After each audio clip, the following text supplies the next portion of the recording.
अस्सलाम वालेकुम everyone. I hope आप लोग सब ठीक-ठाक होंगे, खैरियत से होंगे। तो चलिए इसी के साथ आज का वीडियो का स्टार्ट लेते हैं। आज की वीडियो में जो मैं आपको टॉपिक जिस बारे में हम डिस्कस करेंगे वो है रिक्वायरमेंट एलिसिटेशन।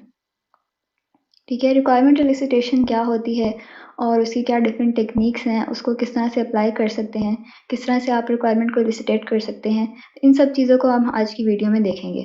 जैसे कि आप देख सकते हैं कि रिक्वायरमेंट एलिसिटेशन कोई मॉडलिंग या इस तरह की टेक्निक नहीं है, तो बेसिक सी टेक्निक है जिसमें हम रिक्वायरमेंट्स को गैदर करते हैं। तो चलिए इसी के साथ हम फर्दर इस चीज़ को डिस्कस करते हैं। सबसे पहले मैं आपको बताऊँगी कि एलिसिटेशन क्या होती है। रिक्वायरमेंट्स में जाने से पहले एलिसिटेशन बेसिकली एक प्रोसेस है टू आइडेंटिफाई नीड्स कि अगर किसी भी चीज़ की बात करें, किसी सिस्टम की भी, कि एक सिस्टम की क्या नीड्स हैं, उस पूरे प्रोसेस को आइडेंटिफाई जो प्रोसेस होता है in order to identify those needs, उसको एलिसिटेशन कहते हैं। ठीक है। जैसे कि फ्रंट एंड से लेके सिस्टम डेवलपमेंट तक जो भी जितनी भी नीड्स है वो सब एलिसिटेशन में प्रोसेस कहलाता है। ठीक है। इसी तरह एलिसिटेशन में जब टेक्निक्स गैदर करते हैं तो उसमें सबसे जो मेन पॉइंट होता है वो है कम्युनिकेशन। ठीक है, तो उसमें सोशल कम्युनिकेशन सब जितने टेक्निकल इवन टेक्निकल इश्यूज भी उसमें इन्वॉल्व हो जाते हैं। ठीक है। और इलस्ट्रेशन जो है वो बहुत ज़्यादा इंपॉर्टेंट होता है, हेल्प करता है इन ऑर्डर टू एक्सप्रेस जो भी रिक्वायरमेंट्स होती हैं उनको एक सिस्टमैटिक वे में। ठीक है। अब हम बात करेंगे कि इलस्ट्रेशन के क्या सबसेट जो होते हैं, गोल क्या होते हैं। सबसे पहले अगर हम देखें तो सबसे पहला यही होता है कि आइडेंटिफाई रेलेवेंट पार्टीज यानी स्टेक होल्डर्स। एक सिस्टम जो भी आपने डेवलप करना है, कोई भी सिस्टम बनाना है, उसमें कौन-कौन से स्टेक होल्डर्स इन्वॉल्व हैं, उन सबको आइडेंटिफ़ाई करना बहुत ज़रूरी होता है। डिफरेंट स्टेक होल्डर्स इन्वॉल्व होते हैं, जैसे ये कस्टमर हो गया, एंड यूज़र हो गया, manager, developer, this kind of ये सब के सब स्टेक होल्डर्स होते हैं, इनको आइडेंटिफ़ाई करना बहुत ज़रूरी है। ठीक है। ये इसी तरह एलिसिटेशन का गोल ये भी है कि हर जो स्टेक होल्डर होता है, हर स्टेक होल्डर की अपनी एक रिक्वायरमेंट होती है, अपनी एक नीड होती है, अपनी एक विश लिस्ट होती है, तो उन सब की जो विश लिस्ट है उसको गैदर करना, ये भी एलिसिटेशन में होता है। उसके अलावा जब आप उन सब की विश लिस्ट को गैदर कर लेते हैं तो उनको रिफाइन करना एक फाइनल डॉक्यूमेंट में, जो कि एक सिस्टम की फाइनल रिक्वायरमेंट्स कहलाएँगी। ठीक है। तो एलिसिटेशन की अगर एक्सपेक्टेड प्रॉपर्टीज़ के बारे में बात की जाए, तो वो ये है कि जो भी आप रिक्वायरमेंट्स है, जो भी आप गैदर कर रहे हैं इन्फॉर्मेशन, उनमें कोई एम्बिगुइस ना, मतलब कोई एम्बिग्यूइटी ना हो, क्लियर हो जो भी आप रिक्वायरमेंट्स ले रहे हैं। कंप्लीट रिक्वायरमेंट्स हो, इनकम्प्लीट ना हो, क्योंकि ऑब्वियसली अगर आपकी कोई भी रिक्वायरमेंट में एम्बिग्यूइटी है या कंप्लीट नहीं है तो वो फर्दर जाके प्रोडक्ट को फेल कर देंगे, व्हिच इज़ ऑब्वियसली कि आपका भी टाइम वेस्ट होगा और कस्टमर का भी। ठीक है। इसी तरह जो रिक्वायरमेंट्स हैं वो वेरिफाइबल हों, यानी कि अगर जो भी रिक्वायरमेंट्स आप ले रहे हैं किसी भी प्रोडक्ट की, वो वेरिफाइबल हों। अगर आप किसी पुराने जो भी जैसे सिस्टम अगर आ चुके हैं उनसे भी ले रहे हैं तो वो वेरिफाइबल हो। इसी तरह जो रिक्वायरमेंट्स हैं वो कंसिस्टेंट हों, ओके, मॉडिफाइबल हों with the change of the time, वो रिक्वायरमेंट में चेंज आ सकता हो और अगर वो चेंज आ रहा है तो उनको ट्रेस भी कर सकें। ठीक है, ये प्रॉपर्टीज़ होती हैं एलिसिटेशन की। अब हम बात करेंगे कि क्या ऐसी प्रॉब्लम्स है कि हमें एलिसिटेशन की ज़रूरत पड़ती है। ठीक है, सबसे बड़ा प्रॉब्लम जो है स्कोप। कई दफ़ा जब हम कोई प्रोडक्ट डेवलप कर रहे होते हैं तो या तो उसका स्कोप बहुत छोटा होता है या उसका स्कोप बहुत बड़ा होता है, और दूसरी सबसे मेन चीज़ अंडरस्टैंडिंग लेवल, जो यूज़र्स और डेवलपर के दरमियान में होती है। बेसिकली यूज़र्स को खुद नहीं पता होता कि उनको एक सिस्टम में क्या चाहिए, उनको उतने अच्छे से आइडिया नहीं होता, उनको एक इनकम्प्लीट अंडरस्टैंडिंग होती है उनकी अपनी नीड्स की। तो जब वो डेवलपर को वो चीज़ नहीं समझा सकते कि हमें अपने सिस्टम में ये रिक्वायरमेंट्स चाहिए, जब डेवलपर को सही समझ नहीं आती तो वो प्रोडक्ट भी फिर सही नहीं बनती है। ठीक है? इसी तरह जो है, जो मेन इस एक और पॉइंट भी है कि एनालिसिस और सॉफ्टवेयर इंजीनियर जो होते हैं उनकी डोमेन नॉलेज नहीं होती। ठीक है? जब उनकी पुअर नॉलेज होती है डोमेन की, और जो प्रॉब्लम जिस डोमेन में वो काम कर रहे हैं, जिस डोमेन में वो प्रोडक्ट बनाना चाह रहे हैं, तो इसी वजह से जब वो प्रोडक्ट जो इस प्रोडक्ट का आउटकम होता है, वो इतना वैल्यूएबल नहीं होता है जितना उसको होना चाहिए। ठीक है?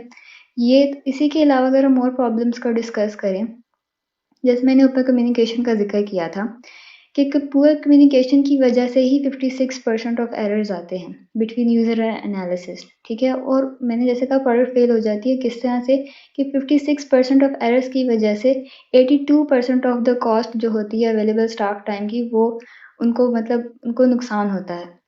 ठीक है?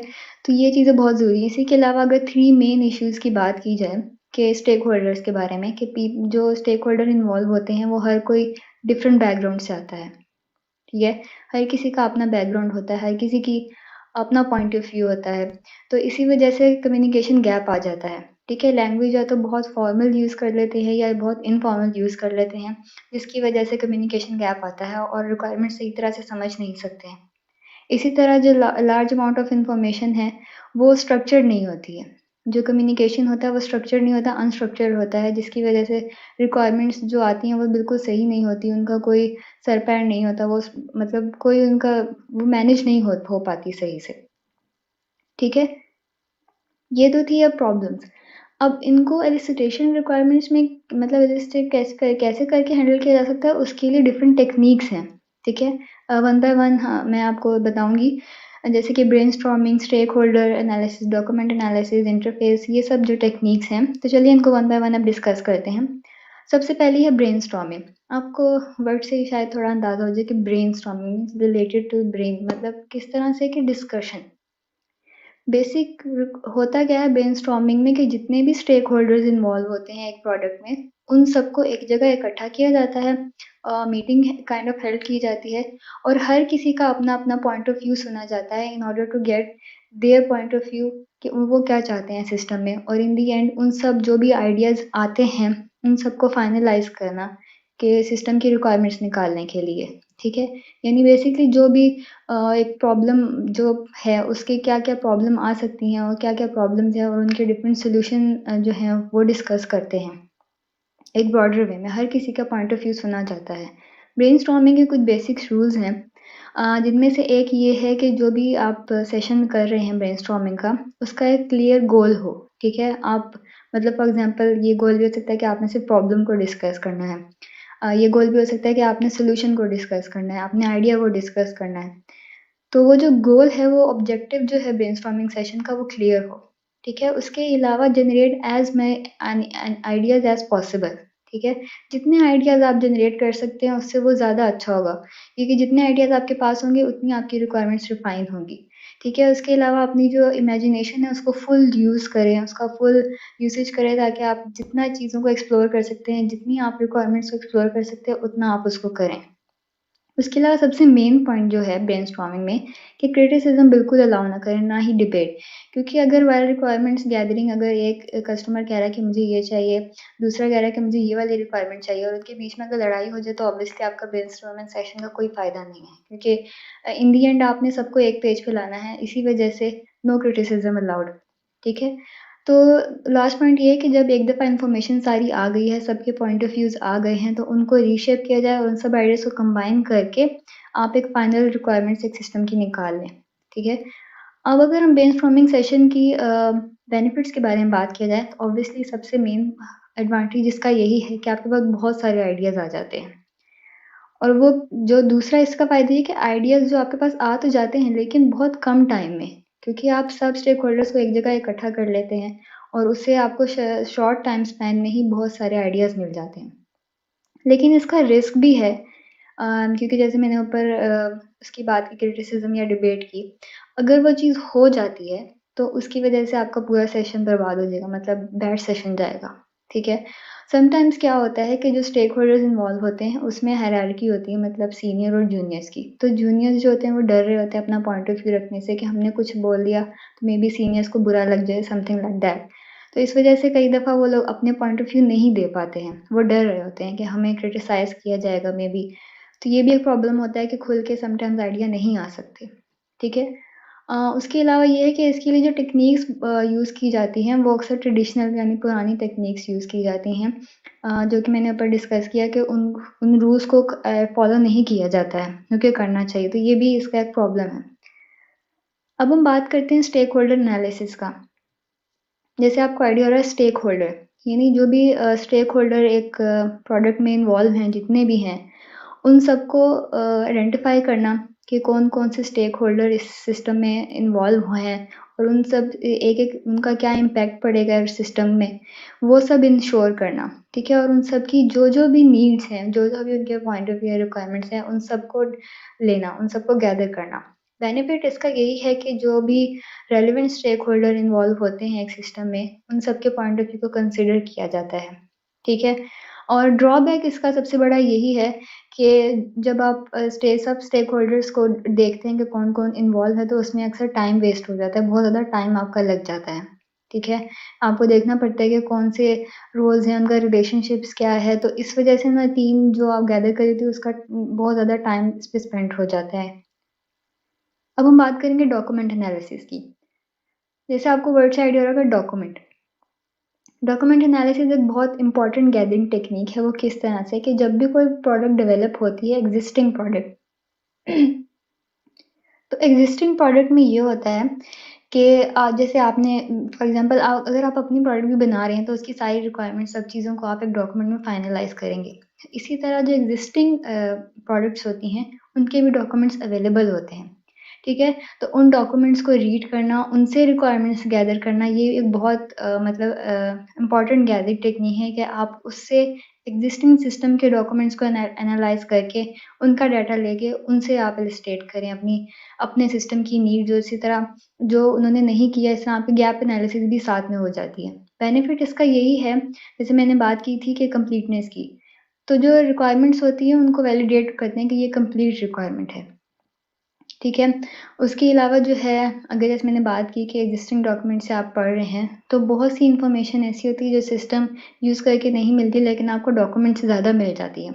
वो छोटी-छोटी इन्फॉर्मेशन वो बहुत काम की इन्फॉर्मेशन होती है, तो इसलिए डॉक्यूमेंट एनालिसिस एक बहुत इम्पोर्टेंट गैदरिंग टेक्निक है इस वजह से, ठीक है? और अगर मैं रिस्क की बात करूँ तो ऑब्वियसली ये एक टाइम कंज्यूमिंग है कि आपको सब डॉक्यूमेंट्स को रीड करके और उनमें से आपको गैप ढूँढना पड़ेगा और रिक्वायरमेंट्स निकालनी पड़ेंगी। समटाइम्स कॉन्फ्लिक्ट भी आ जाते हैं और उसकी वजह ये है कि डॉक्यूमेंट्स सही से मैनेज नहीं हो पाते, ठीक है? Not real figures as well क्योंकि समटाइम्स क्या होता है कंपनी उसमें अच्छा-अच्छा लिख देती है डॉक्यूमेंट में लेकिन इतनी परफेक्ट चीज़ें होती नहीं हैं, ठीक है? और ये एग्ज़ॉस्टिंग भी है क्योंकि आपको सब कुछ पढ़ना पड़ता है, सब कुछ स्टार्ट से करना पड़ता है। तो अगले पॉइंट की बात करूँगी इंटरफेस एनालिसिस। इंटरफेस एनालिसिस में ये होता है कि interface could be anyone either could be a human और मशीन भी हो सकती है, ठीक है? और इंटीग्रेशन में ये होता है कि जो भी एक्सटर्नल डिवाइसेस सिस्टम होते हैं वो एक दूसरे से कनेक्ट होते हैं थ्रू इंटरफेस।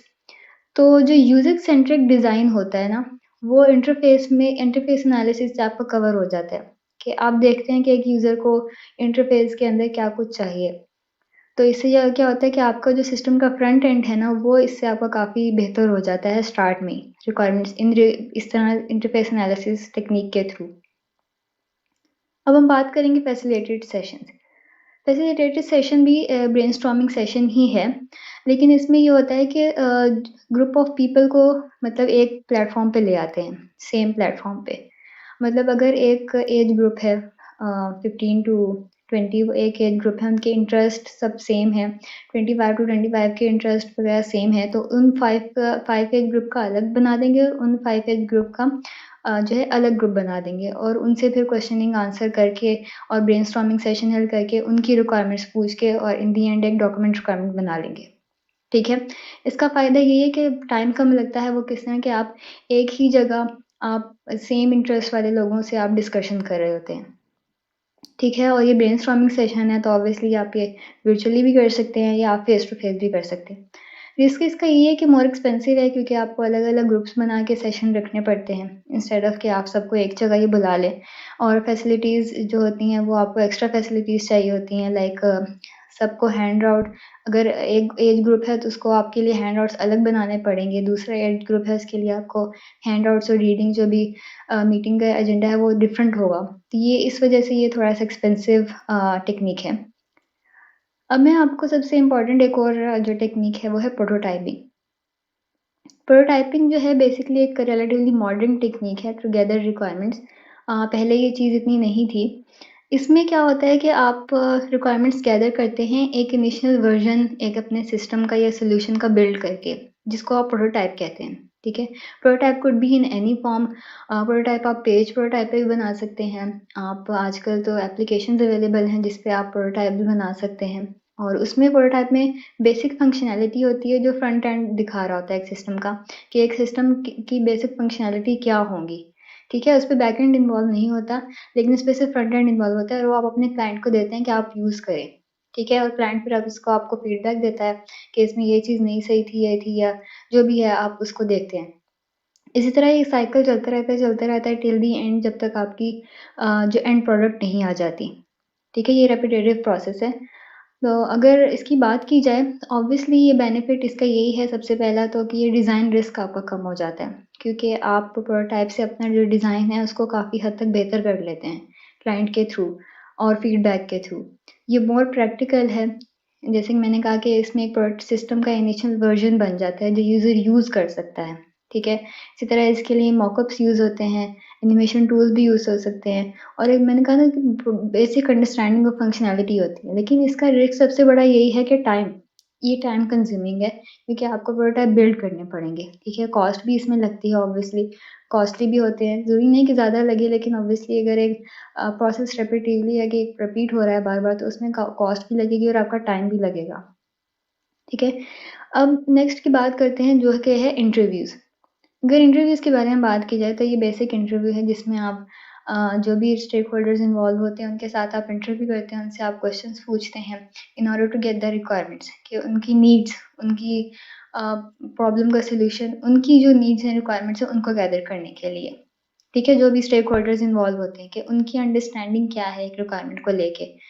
तो इसके आइडेंटिफ़ाई ये होता है कि एक वर्क फ्लो जो भी आपने सिस्टम डेवलप करना है, उसका क्या वर्क फ्लो होगा, उसमें क्या-क्या ऑपरेशंस ऐसे होंगे जो उसके ऐसे क्या फैक्टर्स होंगे जो उसके ऑपरेशन को इन्फ्लुएंस करेंगे। इसी तरह क्या एलिमेंट्स हो सकते हैं, जो सिस्टम को मेकअप करेंगे like documents, procedures, policies etcetera.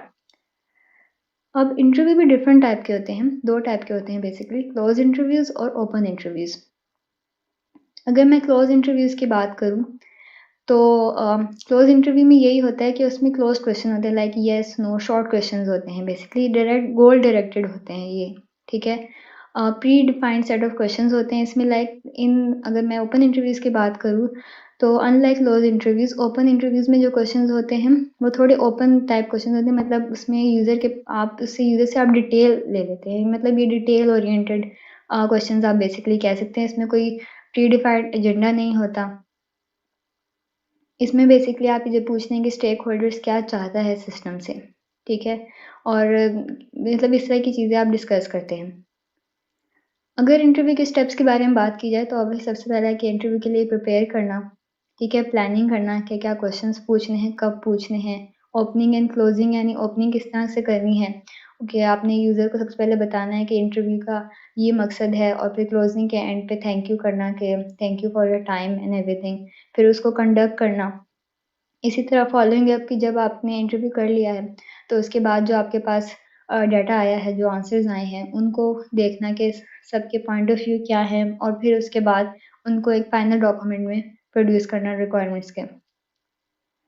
सबसे पहला पॉइंट है इसमें प्रिपेयरिंग फॉर द इंटरव्यू तो इसमें यही है सबसे पहले आपने जो भी रिपोर्ट्स हैं उनको ऑर्गेनाइज़ करना, प्रिपेयर करना कि आपने किस बेस पे अपने इंटरव्यू को लेके चलना है।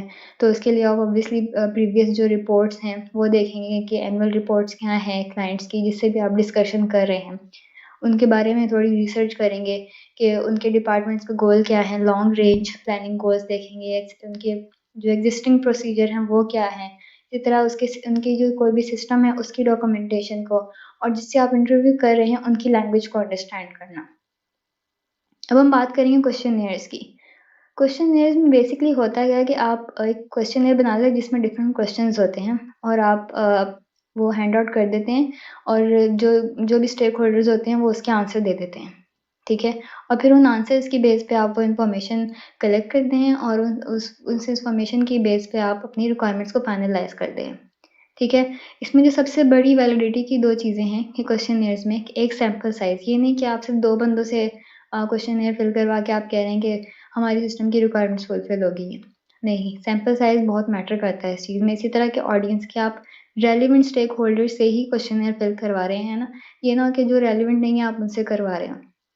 ठीक है, इसी तरह क्वेश्चन भी डिफरेंट टाइप के होते हैं एज़ आई टोल्ड कि ओपन एंडेड जो डिटेल्ड होते हैं, फिर fill in the blank type questions होते हैं, मल्टीपल चॉइस यानी एमसीक्यूज़ टाइप क्वेश्चंस होते हैं। इसी तरह रेटिंग स्केल्स के होते हैं कि आप बताएँ कि 0 अगर आपको ये चीज़ पसंद है कितनी पसंद है? 0 यानी वेरी बैड, 1 यानी बैड और इसी तरह 2 हो गए कि न्यूट्रल, 3 हो गया गुड, इस तरह 4 हो गया वेरी गुड एंड 5 हो गया एक्सीलेंट। इस तरह वो स्केलिंग कर देते हैं। अब हम बात करेंगे सर्वे की। सर्वे भी जो है वो क्वेश्चनएयर से ही रिलेटेड है, लेकिन सर्वे में जो सबसे मेन चीज़ अगर देखी जाए, तो जो इन्फॉर्मेशन होती है वो बहुत सारे लोगों से गैदर कर ली जाती है इन शॉर्ट टाइम स्पैन। कि आप एक सर्वे, एक क्वेश्चनएयर बना देते हैं और उसको आप हैंड आउट कर देते हैं, ठीक है? सर्वे कब आपके लिए फ़ायदेमंद होता है, जैसे मैंने कहा इंटरव्यू में आपका टाइम लगता है, कॉस्ट भी लगती है, लेकिन अगर आपके पास टाइम कम है और बजट भी नहीं है, तो survey is the best techniques to use. कि आप क्वेश्चनएयर बना लें और जो-जो रेलेवेंट लोग हैं उनको आप हैंड आउट कर दें। इससे आपका टाइम भी कम लगेगा और आपको कम टाइम में आपको इतने लोगों का पॉइंट ऑफ व्यू पता लग जाएगा, ठीक है? तो इस वजह से जो है सर्वे बहुत अच्छी टेक्निक समझी जाती है। सर्वे में होता ये है कि जो भी यूज़र्स होते हैं वो चूज़ करते हैं कि जो भी ऑप्शंस होते हैं उस पे एग्री और डिसएग्री या रेट कर देते हैं। जैसे हमने क्वेश्चंस देखे किस टाइप के क्वेश्चंस हो सकते हैं। तो इसी तरह ये है कि सर्वे बनाते वक़्त you need to make sure जो आप क्वेश्चंस आप उसमें बना रहे हैं वो रेलेवेंट हों और अच्छे हों। ये नहीं कि वो रेलेवेंट ही ना हो और अगर आप उससे जो डाटा कलेक्ट कर रहे हैं वो भी फिर ऑब्वियसली सही नहीं होगा और आपकी प्रोडक्ट की कोई रिक्वायरमेंट्स भी नहीं निकलेंगी इन दी एंड। तो इस वजह से रिसर्च करें पहले और फिर क्वेश्चंस बनाएँ। ठीक है? और सबसे मेन गोल ये है कि ज़रूरी नहीं कि आप एक सर्वे से को प्रायोरिटाइज़ रखें कि हमें रिक्वायरमेंट्स ही चाहिए। एक सिस्टम में बहुत कुछ होता है, तो उन सब पॉइंट ऑफ व्यू को आप मद्देनज़र रखते हुए सर्वे बनाएँ। सर्वे का बेनिफिट यही है सबसे पहले जो हमने देखा कि कॉस्ट इसमें कम लगती है, टाइम कम लगता है और आप कम टाइम में बहुत से लोगों को रीच आउट कर लेते हैं, बहुत से लोगों की जो इन्फॉर्मेशन होती है, उनका पॉइंट ऑफ व्यू आप ले लेते हैं। ठीक है। रिस्क इसमें सबसे मसला यही है कि सर्वे क्योंकि क्वेश्चन फिल करना होता है तो बहुत से लोग इस चीज़ से भागते हैं कि नहीं हमें नहीं करना, आपको यूज़र नहीं मिल रहे होते कि किससे फिल करवाएँ आपको। पार्टिसिपेंट जो हैं अक्सर फिल करते वक़्त से सही से फिल नहीं करते और ऐसे ही आंसर लिख देते हैं। वो भूल जाते हैं कि उन्हें ये इम्पोर्टेंट इश्यू है। तो ये थोड़े से जो इश्यूज़ हैं ये सर्वे में आते हैं। अब हम बात करेंगे सिनेरियो बेस्ड की। सिनेरियो बेस्ड जो है जिसमें कुछ नहीं होता बेसिकली ये स्टोरीज़ होती हैं, जिसमें आप एक्सप्लेन करते हैं कि एक सिस्टम कैसे यूज़ हो सकता है, ठीक है? और सिनेरियोज़ में क्या चीज़ें होती हैं, एक डिस्क्रिप्शन होती है सिस्टम की बिफ़ोर स्टार्टिंग, ठीक है? Before entering in the scenario एक नॉर्मल फ्लो होता है कि एक सिस्टम किस तरह से बिहेव करेगा और अगर उसमें कोई एक्सेप्शन आ जाती है मतलब कोई एरर आ जाता है तो फिर सिस्टम किस तरह से बिहेव करेगा और उसकी इन्फॉर्मेशन के अगर कोई टास्क जो कंकरेंट यानी पैरेलल में परफॉर्म हो रहे हैं तो उनको भी एक्सप्लेन करते हैं। इसी तरह के डिस्क्रिप्शन जो भी सिस्टम एंड पे यानी आफ्टर द सिनेरियो होगी उसको भी एक्सप्लेन करना। अब हम बात करेंगे ऑब्जर्वेशन और एथनोग्राफी का, ठीक है? ऑब्जर्वेशन में बेसिकली क्या होता है कि बहुत बार ये होता है कि यूज़र अच्छी तरह अपनी चीज़ों को एक्सप्लेन नहीं कर पाते हैं, इंस्टेड ऑफ कि वो उसको अच्छी तरह परफॉर्म कर सकते हैं, ठीक है? जब वो उसको चीज़ को परफॉर्म कर रहे हैं तो तब आप उनको ऑब्ज़र्व करें कि वो किस तरह से उस चीज़ को परफॉर्म कर रहे हैं। तो उस तरह से आप थ्रू ऑब्जर्वेशन आप उनकी रिक्वायरमेंट्स को, उनकी नीड्स को अंडरस्टैंड कर सकते हैं, ठीक है? तो एथनोग्राफी जो अगर बात की जाए, तो वो एक साइंस बेसिकली टेक्निक है सोशल साइंसेज़ की, जो बहुत वैल्यूएबल साबित हुई है इन अंडरस्टैंडिंग के एक प्रोसेस एक जो वर्क प्रोसेस है वो किस तरह से काम करता है और वो किस तरह से कि उनको ऑब्ज़र्व करके, ठीक है? कि जो भी एथनोग्राफी बेसिकली डिस्क्राइब कि जो उसका जो वर्क है उसका क्या नेचर है जिसको आप पढ़ रहे हैं, यानी कि पीपल और थ्रू राइटिंग बेसिकली। इसमें लास्ट टेक्निक है मीटिंग्स। मीटिंग्स की अगर मैं बात करूँ तो मीटिंग्स जो हैं बहुत से रिसोर्सेज़ कंज़्यूम करती हैं, ठीक है? और इस वजह से मीटिंग की जो क्वालिटी है मीटिंग की वो बहुत अच्छी होनी चाहिए। इसके अलावा मीटिंग के कुछ डिफरेंट ऑब्जेक्टिव्स होते हैं, डिफरेंट ज़रूरी नहीं कि कोई एक ऑब्जेक्टिव हो। जैसे कई होते हैं कि प्रॉब्लम्स को सॉल्व करना, कोई इश्यूज़ आ गया तो उनको क्लैरिफ़ाई करना। इसी तरह मीटिंग में ब्रेनस्टॉर्मिंग सेशंस भी आ जाते हैं। इसी तरह अगर किसी के बीच में कोई कॉन्फ्लिक्ट आ जाता है तो उनको भी रिज़ॉल्व कराने के लिए मीटिंग की जा सकती है। अगर आपने किसी के रिव्यूज़ लेने हो, फीडबैक लेनी हो, तो इसके लिए भी आप मीटिंग्स करवा सकते हैं। इसी तरह कलेक्ट करनी हो डिफरेंट डाटा और रिपोर्ट प्रोग्रेस या कुछ भी मतलब उसके लिए आप मीटिंग कर सकते हैं। मीटिंग में जो सबसे मेन चीज़ है प्लानिंग। प्लानिंग में सबसे पहला पॉइंट यही है कि जो आपने मीटिंग करनी है उसका गोल आइडेंटिफ़ाई करना, ठीक है? और सबसे मेन चीज़ है कि उसके लिए टाइम एलोकेट करना, कि उसको कितना टाइम लगेगा जो भी आपने टॉपिक डिस्कस करना है ईच टॉपिक के लिए, ठीक है? और मीटिंग से 2 दिन पहले एटलीस्ट यू शुड इन्फॉर्म जो भी उसमें स्टेक होल्डर्स इन्वॉल्व होंगे, जो भी अटेंडीज़ आएँगे, ताकि वो अपना प्रिपेयर कर सकें, ठीक है? और जो भी अटेंडीज़ हैं वो राइट पीपल होने चाहिए, ये नहीं हो कि जो रिलेटेड ही नहीं है आप उनको इनवाइट कर लें, तो ऑब्वियसली मीटिंग का कोई पर्पस नहीं रहेगा फिर, उसका जो गोल है वो ख़त्म हो जाएगा, ठीक है? उसके अलावा जो इन्फॉर्मेशन है, नॉलेज है, गोल्स एंड ऑब्जेक्टिव अप्रोप्रिएट होनी चाहिए।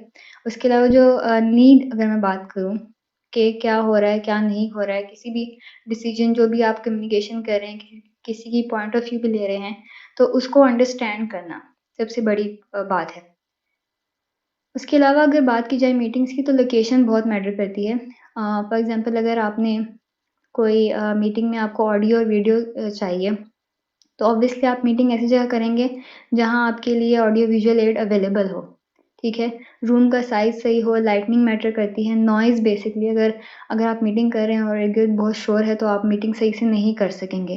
टेम्परेचर भी बहुत मैटर करता है कि आप कहीं आउटडोर कर रहे हैं, वहाँ सर्दी हो तो या गर्मी हो अगर फॉर एग्ज़ाम्पल, तो ऑब्वियसली लोग उस तरह से कंफर्टेबल नहीं होंगे और वो डिस्ट्रैक्ट हो जाएँगे, ठीक है? एंड मेक श्योर कि मीटिंग जो है वो उसका जो टाइमिंग है वो बहुत मैटर करती है, यानी स्टार्ट भी टाइम पर और फिनिश भी टाइम पर, क्योंकि टाइम बहुत कीमती होता है लोगों के लिए एंड प्रोडक्ट भी जब अलॉट होती है, किसी भी प्रोजेक्ट का टाइम लिमिटेड होता है, क्योंकि बजट पे डिपेंड कर रहा होता है उस टाइम पर, ठीक है? और जो भी मीटिंग के दौरान हुआ है, उसको रिकॉर्ड करना, जो भी इन्फॉर्मेशन आ रही है, सिस्टम की रिक्वायरमेंट्स जो भी लोग बता रहे हैं, अपने पॉइंट ऑफ व्यू दे रहे हैं, उन सबको रिकॉर्ड करना और इसके अलावा मीटिंग करने से पहले हर स्टेक होल्डर के लिए आप हैंड आउट्स होंगे, ठीक है? डिस्ट्रीब्यूशन के लिए, तो वो रेडी हों।